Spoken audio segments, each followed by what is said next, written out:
Hello, bachcho, let's read the question first. The question says that find the acceleration of rod A and wedge B in the arrangement shown in figure if mass of rod is equal to that of wedge and friction between all contact surfaces is negligible and rod A is free to move downward only. Take angle of wedge as 37 degree.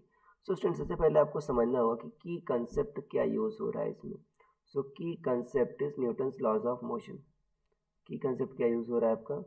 Newton's laws of motion.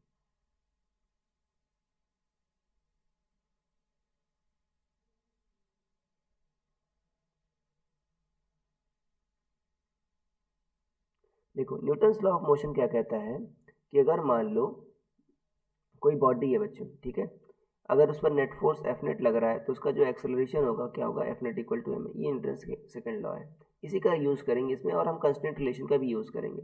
देखो बच्चों, rod आपका vertical move कर रहा है, सिर्फ मान लो rod का acceleration A1 है, और वेज सिर्फ हॉरिजॉन्टल मूव कर सकता है, मान लो वेज का एक्सेलरेशन ए2 है.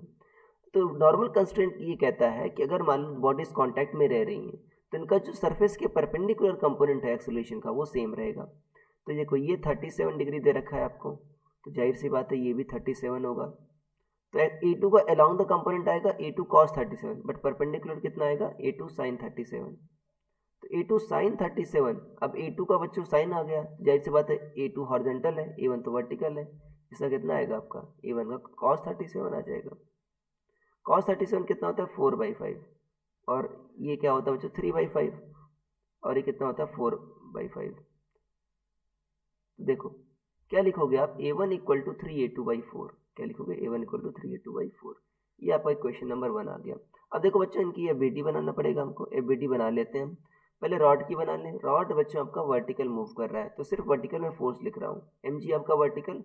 नॉर्मल बच्चों आपका ऐसा है, सरफेस के परपेंडिकुलर लगता है हमेशा. अब ये 37 डिग्री है तो जाहिर सी बात है ये भी कितना होगा? 37. ये 53, अगेन ये 37. तो ये कितना होगा आपका? n cos 37 हो जाएगा.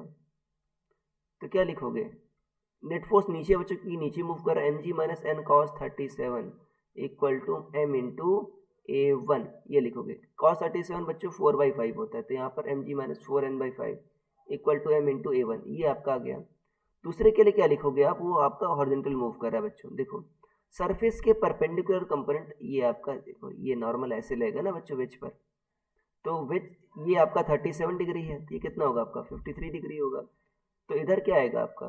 एन कॉस 53 आ जाएगा इक्वल टू क्या होगा? M into A2. कॉस 53 क्या होता है बच्चों आपका? 3/5. 3/5 इक्वल टू एम इंटू ए2. तो एन कितना? n/5 कितना आ जाएगा बच्चों? m a2/3. यहाँ पर वैल्यू रख दो. तो एम जी कितना आ जाएगा बच्चों आपको? यहाँ से देखो तो M G minus 4 into n/5 क्या है? ma2/3 equal to m into a1. देखो बच्चों एम कट गया, जी इक्वल टू क्या आ जाएगा? a1 plus 4/3 a2. और a1 क्या है बच्चों? a1 की जगह लिख सकते हो आप यहाँ से देखो 3a2/4. क्या लिख सकते हो? 3a2/4. तो कितना होगा? देखो ये आ जाएगा बच्चों 9, 16 प्लस 9 कितना? 25. तो जी कितना आ जाएगा? 25/12 a2. 25/12 a2. तो a2 कितना आ जाएगा आपका? 12g/25.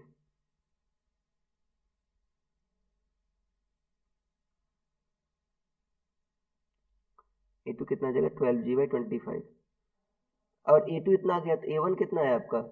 a1 है आपका बच्चों 3/4 a2 इंटू 12g/25. तो कितना आ जाएगा? ये 9g/25 आ जाएगा. तो ये बच्चों आपके आंसर आ जाएंगे.